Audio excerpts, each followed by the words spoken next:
Bom dia, meus irmãos. Deus abençoe a vida de cada irmão que está conectado conosco. Estamos aqui nessa manhã na Primeira Igreja Batista de Nova Iguaçu para darmos início a mais uma lição da EBD, a Escola Bíblica Dominical. O estudo que nós iremos estudar hoje é o estudo 6, que trata sobre os critérios da adoração. Eu gostaria de estar compartilhando com os irmãos esse estudo e peço aos irmãos que estejam aproveitando bastante, porque com certeza Deus tem muito a falar aos nossos corações. E nesse momento eu gostaria de estar agradecendo a Deus por esse momento.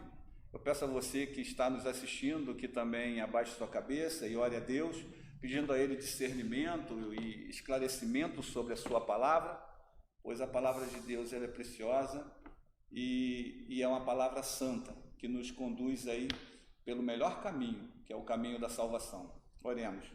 Bendito Deus e Pai, nós te agradecemos, ó Deus, por estarmos aqui nesta manhã para estudarmos um pouco mais da Tua palavra e sabemos, Senhor, que Tua palavra é santa, sabemos que Tua palavra, Senhor, foi nos deixada como um verdadeiro tesouro, Senhor, para nos conduzir pelos caminhos que o Senhor quer para nós, que é o melhor caminho, é o caminho da salvação eterna. Por isso, Pai, somos povos seu também, Senhor, como o povo de Israel, como o povo hebreu, eram povos seus e também passavam por muitas lutas. Sabemos que nós também, Senhor, passamos e iremos passar por muitas lutas, mas temos a certeza de que os teus ensinamentos irão nos conduzir para a vitória. Ó Deus, fica conosco, nos abençoe. Eu oro ao Senhor agradecido no nome de Jesus. Amém. Nessa manhã, nós estamos estudando, como eu falei, o estudo 6, da EBD, que trata que quando Deus estabelece critérios para a adoração, porque na verdade Deus ele estabelece mesmo critérios para a adoração. Adorar a Deus não pode ser de qualquer maneira. E o autor, então, do estudo, ele nos traz a alegria de compartilhar conosco esse título, porque não podemos adorar a Deus de qualquer maneira. Temos que ter critérios. Nos estudos anteriores, ele diz que Deus instrui seus adoradores. Então, a todo momento, Deus está conosco, nos ensinando e nos mostrando de que maneira nós devemos nos portar diante dele. De que maneira nós devemos nos portar diante desse Deus tão maravilhoso e misericordioso? No estudo 4, ele iniciou também dizendo, libertos para a adoração. Ele libertou-nos para que a gente possa estar adorando ele. Hoje, nos dias atuais, Jesus Cristo morreu na cruz para nos libertar da opressão da morte e do pecado. E por esse motivo, por essa dádiva, nós temos que estar com o coração voltado para adorar a Ele. Mas de que maneira adorar? Não uma maneira qualquer. Não entrar na casa do Senhor, sentar, cantar, louvar, e da mesma maneira que entrou, sair. Ou seja, você não aproveitou, você não abriu o seu coração. Você não entrou com o coração voltado para a santidade desse Deus santo. Então o autor lhe diz que nós temos que estabelecer critérios para a adoração, e não pode ser de qualquer maneira. O livro de Levíticos, o qual o autor nos deixou como exemplo nesse estudo 6 e no anterior Êxodo, porque é uma continuação, são praticamente esses três últimos livros do Pentateuco são importantíssimos, porque são instruções preciosas para a vida do povo de Israel naquela época, foi preciosa, do povo hebreu, e é preciosa nos dias de hoje, porque é como se o pai estivesse ensinando ao seu filho a maneira como se comportar, seja no trabalho, seja dentro de casa, seja na igreja, principalmente na igreja, e a maneira de como você se comportar diante do teu pai. O respeito, a reverência, a santidade juntamente com seu pai. Isso é importantíssimo, porque A obra do Senhor não pode ser feita de qualquer maneira, né? Então, o livro aqui de Levítico trata de muitas coisas. Eu tenho aqui em minha Bíblia um conteúdo que tem palavras riquíssimas para que a gente possa estar guardando. O autor diz aqui, que em hebraico o livro de Levítico recebeu o nome que significa "e ele chamou". Se ele te chamou, ele vai te conduzir. Mas para que ele possa te conduzir, você tem que ter uma estratégia, você tem que ter critérios para adorar esse Deus que te chamou. E diz assim também: o título hebraico é tirado da primeira palavra do livro, que era uma forma costumeira de dar nome a obras antigas. O título Levítico é derivado da versão grega da obra e significa assuntos pertencentes aos levitas. O título é um pouco enganoso, uma vez que o livro lida com muito mais assuntos relacionados à pureza, santidade e todo sacerdote, a santidade de Deus e a santidade da vida cotidiana.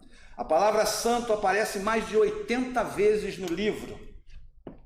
A palavra santo aparece mais de 80 vezes no livro, porque é a essência. A palavra santo é a essência que nos faz ter comunhão, que nos faz ter intimidade e aumenta o nosso relacionamento com Deus. Por isso que no texto áureo, que se encontra em Levíticos 19, 1 e 2, diz: sede santos, porque eu sou santo. É como se Deus estivesse falando: procurem a santidade, fujam do pecado, fujam do erro e procurem a santidade, para que vocês possam ter um relacionamento muito mais íntimo comigo, porque eu sou santo. Eu não posso habitar no meio do profano, do pecado. Eu preciso habitar no meio de um povo santo. Algumas vezes o livro de Levítico tem sido encarado como uma obra difícil, né? De difícil compreensão. Entretanto, de acordo com a tradição primitiva, foi o primeiro livro a ser ensinado para as crianças na educação judaica. Ele lida com o caráter e a vontade de Deus, especialmente em assuntos de santidade. Assuntos de santidade que os sábios judeus consideravam de importância primária. Eles sentiram que, antes de proceder a outros textos bíblicos, as crianças deveriam, antes de mais nada, ser educadas sobre a santidade de Deus e a responsabilidade de cada indivíduo para viver uma vida santa. A santidade é uma palavra-chave em Levítico, descrevendo a santidade da presença divina. A santidade está sendo separada do profano e o santo. Corrigindo, a santidade está sendo separada do profano e santo. É o oposto do comum ou do secular. Olha só, a santidade é o oposto da nossa convivência secular, porque a convivência secular nos faz muitas das vezes fugir da santidade de Deus. É por isso que a própria palavra de Deus diz: não ameis o mundo e nem as coisas que no mundo há, porque se alguém ama o mundo, o amor do Pai não está nele.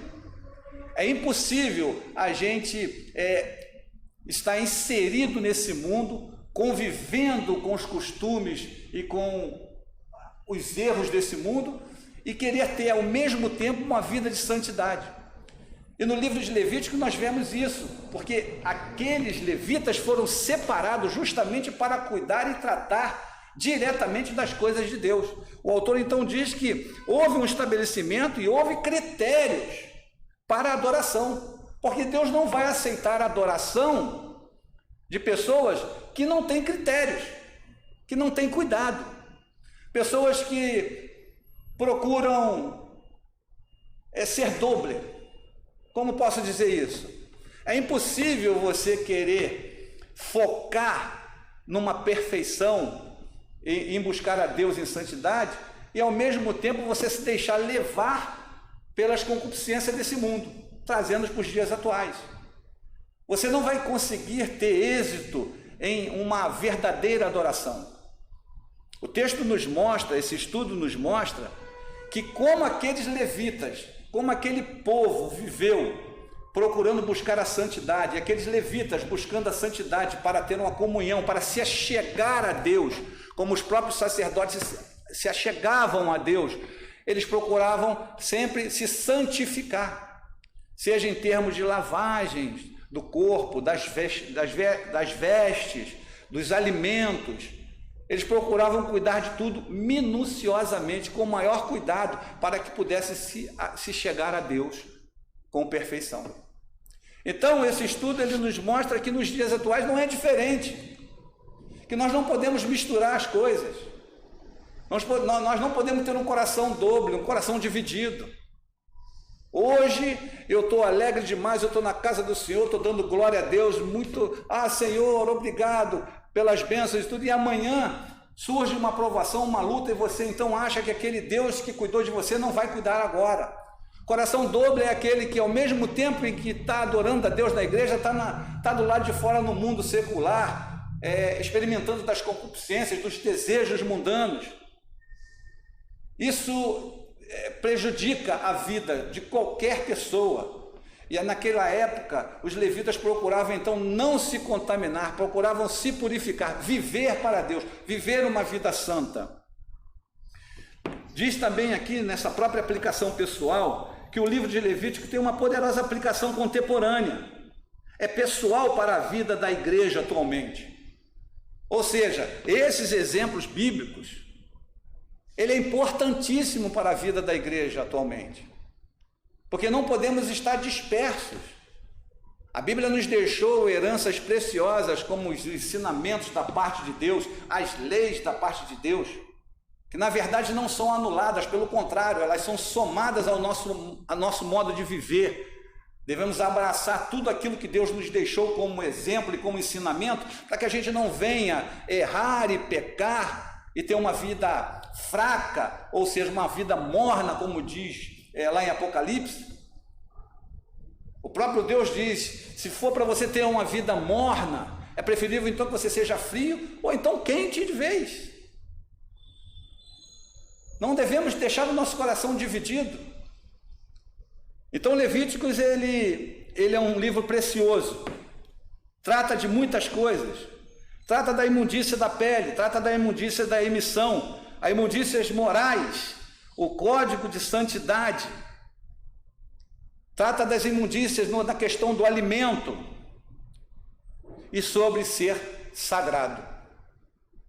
Por isso que o autor, então, ele colocou sabiamente o texto áureo: sede santos, porque eu, o seu Deus, sou santo. Procurar se santificar cada vez mais. Então, o texto diz aqui que o livro de Levítico tem a poderosa aplicação nos dias atuais. A santidade de Deus e seu grande desejo de comunhão com o seu povo são claramente vistos nas descrições do sistema de sacrifício aqui em Levítico. A santidade, o ser separado para uma vida santa em comum com Deus, é o assunto primário para o povo de Israel. Veja bem, a santidade, o ser separado para uma vida santa em comunhão com Deus, é o assunto primário para o povo de Israel, bem como é para o povo de Deus hoje em dia. Meu irmão, minha irmã, o texto nos mostra claramente que mesmo naquela época existiam pessoas separadas para tratar dos assuntos particulares de Deus. E hoje em dia também, nós que estamos dentro da casa de Deus, da igreja, aqui na primeira igreja batista de Nova Iguaçu, nós somos separados. Se você aceitou Jesus como seu único e suficiente Salvador, você tem que se doar por completo, morrer para o mundo e viver para Cristo. Você tem que estar separado para isso.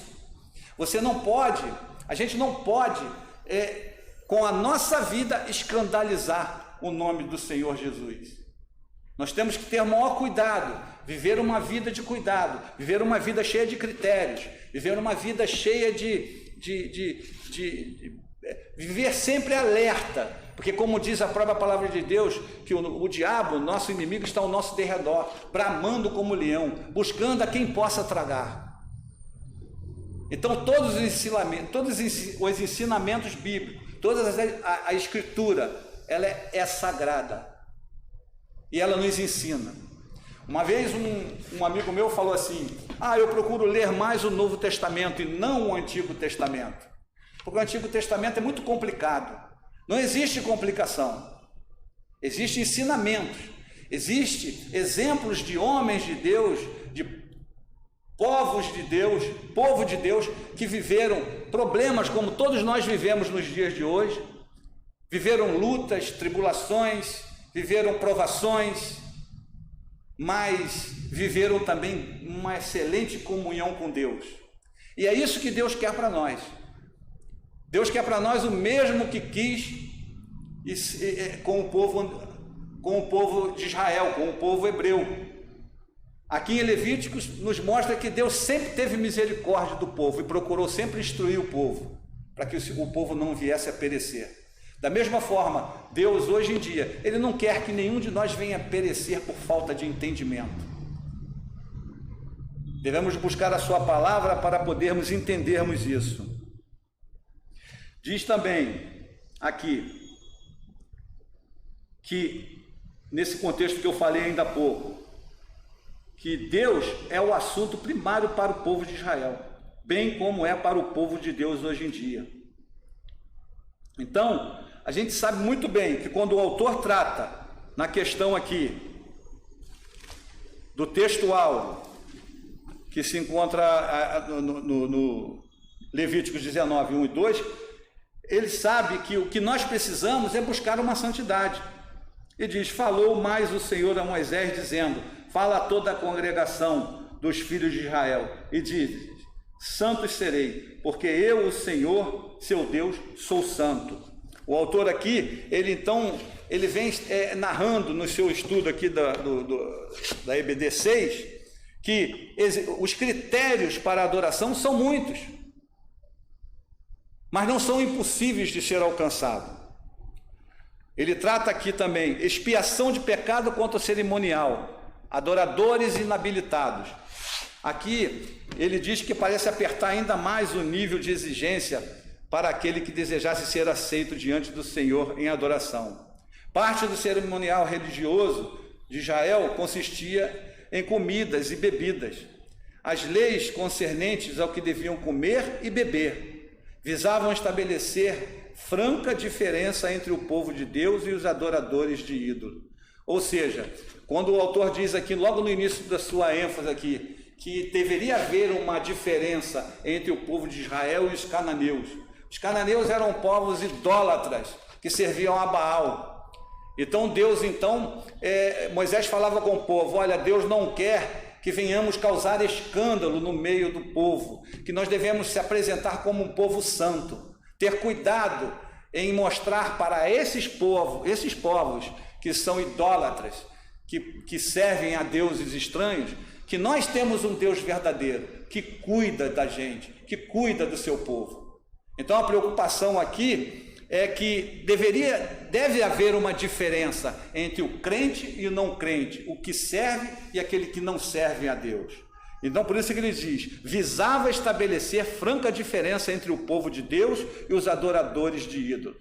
Para nós, é um tanto difícil entender a distinção entre animais que se deveria ou não comer, dado a que alguns deles sequer conhecem em linhas gerais. Podemos entender que aqueles que eram proibidos a Israel tinham em sua natureza algo que os incompatibilizava com o padrão da pureza e santidade que se esperava de uma nação santa. Ou seja, Deus ele sempre nos mostra de qual é a maneira que nós devemos andar. De que forma nós devemos andar? Da forma que nós não venhamos causar escândalo. Seja no andar, seja no comer, seja no falar, seja na maneira de se comportar. Nós devemos ser diferentes. Procuramos mostrar para o mundo que nós servimos a um Deus vivo, verdadeiro, um Deus que tem misericórdia, um Deus que guia o seu povo, que guia as nossas vidas. Nós temos a certeza de que Deus está cuidando de nós a todo tempo. 24 horas por dia. Ele está sempre de olho em nós, procurando ver de que maneira nós estamos andando. E nós não devemos decepcionar esse Deus. Deus, ele é poderoso e ele pode, a todo tempo, todos os anos da nossa vida, nos conduzir e nos guiar pelo melhor caminho. Ainda que muitas das vezes a gente ache que o caminho é doloroso, é cheio de pedras e espinhos, mas se ele está te conduzindo por esse caminho é porque ele sabe que você irá chegar vivo, você irá chegar com êxito do outro lado. Então a gente tem que dar o nosso testemunho, como os levitas deram. Nós temos que testemunhar que nós servimos a um Deus santo e que ele não compactua com o pecado, ele não compactua com as coisas, com as concupiscências e os desejos desse mundo. Como a própria palavra dele diz, e eu já disse e repito, que ele fala: não ameis o mundo e nem as coisas que no mundo há, porque se alguém ama o mundo, o amor do Pai não está nele. O dia da expiação, adoradores em busca de comunhão. Esse é o outro tópico.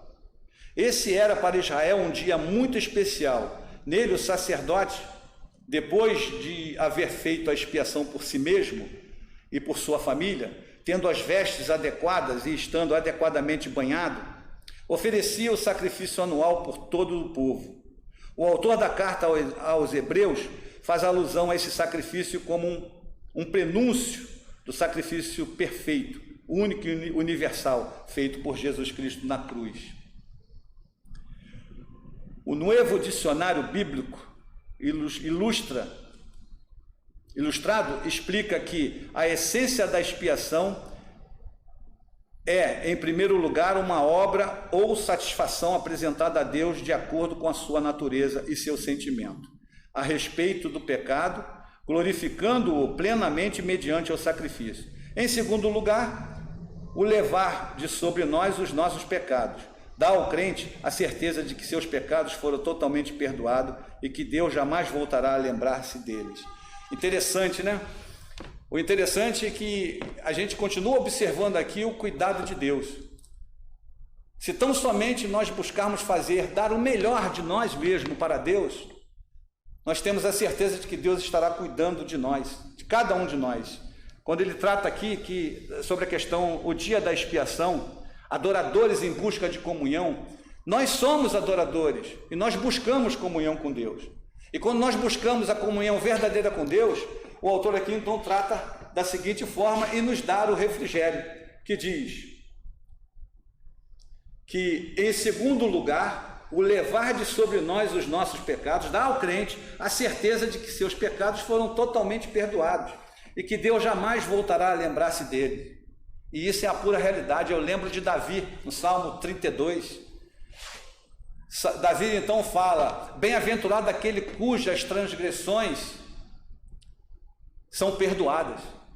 Ou seja, alegre é aquela pessoa, é todo aquele que tem a certeza de que Deus o perdoou. Ele se torna uma pessoa alegre. Os seus pecados, como diz o autor aqui, dá ao crente a certeza de que seus pecados foram totalmente perdoados e que Deus jamais voltará a se lembrar dele. Ah, meu irmão, a misericórdia de Deus é muito grande. Então, se nós tão somente buscarmos aqui o entendimento de que Deus nos deixou esses ensinamentos através dos levitas, no livro de Levítico, que nós temos que ter o cuidado, temos que ter o zelo de cuidar das coisas de Deus, de adorar a Deus. Ele com isso, ele nos dá a certeza de que nós teremos uma vida de alegria. Nós seremos alegres, com certeza. Ele diz aqui, aplicação para a vida. Terminando o estudo já, eu estou aqui correndo, porque o tempo é meu inimigo. Na aplicação para a vida, o autor fala: quanto à classificação de pecados, vale o comentário de Mesquita. Nossas responsabilidades são duplas. Em qualquer caso, de um lado, Deus, santo e criador, requerendo da sua criaturas racionais, a devida atitude em todas as modalidades da vida. Do outro, o nosso semelhante, igual a nós, nossos irmãos de raça, a quem devemos o respeito que exigimos para nós. Ou seja, se você quer respeito, você também tem que aprender a respeitar. Então, aqui o autor nos diz que para nós aplicarmos na nossa vida, nós temos que saber lidar com Deus e com o nosso próximo, pois esse é os mandamentos mais importantes da vida, que Jesus resumiu num só: amar a Deus sobre todas as coisas e ao teu próximo como a ti mesmo. Então, por isso que ele fala, requerendo da sua criatura racionais a devida atitude em todas as modalidades da vida. Ou seja, tudo que você fizer, tudo que você for fazer, faça para a honra e glória do nosso Deus. E diz, do outro, o nosso semelhante, igual a nós, nosso irmão de raça, a quem devemos o respeito que exigimos para nós. O objetivo da lei era preservar a santidade do tabernáculo e a reverência diante do Deus Santo, como adoradores cristãos. Sabemos que o tabernáculo de Deus no mundo hoje somos nós mesmos. Por isso precisamos trabalhar para uma vida de santidade e de reverência, para que a nossa adoração seja agradável a Deus. Quando ele diz aqui, o objetivo da lei era preservar a santidade do tabernáculo e a reverência diante do Deus Santo, como adoradores cristãos. Sabemos que o tabernáculo de Deus no mundo hoje somos nós mesmos. Ou seja, nós somos tabernáculos móveis. Nós somos o tabernáculo de Deus. E Ele quer habitar dentro de nós. O autor desse estudo nos mostra que assim como os levitas foram, nós devemos ser também. Porque eles eram o verdadeiro tabernáculo de Deus. E nós somos os verdadeiros tabernáculos de Deus. Deus habita dentro de nós. Então, onde quer que nós venhamos andar, trabalhar, estudar, passear, devemos estar dando exemplo de que nós servimos um Deus vivo. Devemos estar dando exemplo de que nós temos um Deus e consideramos esse Deus santo porque Ele é santo e Ele quer que nós também venhamos ser santos. E ser santo é mostrar ao outro, ao próximo, ao pecador, de que você serve a um Deus santo que não se contamina com as coisas do pecado. E Ele também quer que nós não venhamos nos contaminar com o pecado. Ele quer que nós venhamos ser santos. Por isso, devemos ser esse tabernáculo, um tabernáculo em que possa estar habitando o Espírito Santo de Deus dentro de nós, do nosso coração, o amor de Deus.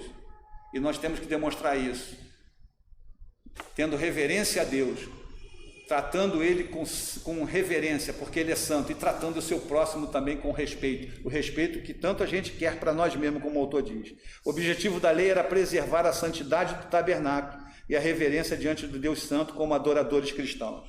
Sabemos que o tabernáculo de Deus no mundo hoje somos nós mesmos. Por isso precisamos trabalhar para uma vida de santidade e de reverência para que a nossa adoração seja agradável ao Pai. Se no passado as práticas sexuais impuras estavam relacionadas com a idolatria, não é menos idólatra o comportamento sexual dos nossos dias. O Deus da sensualidade deixou seu papel secundário no panteão, passando a ocupar o altar-mor da vida dos seus adoradores.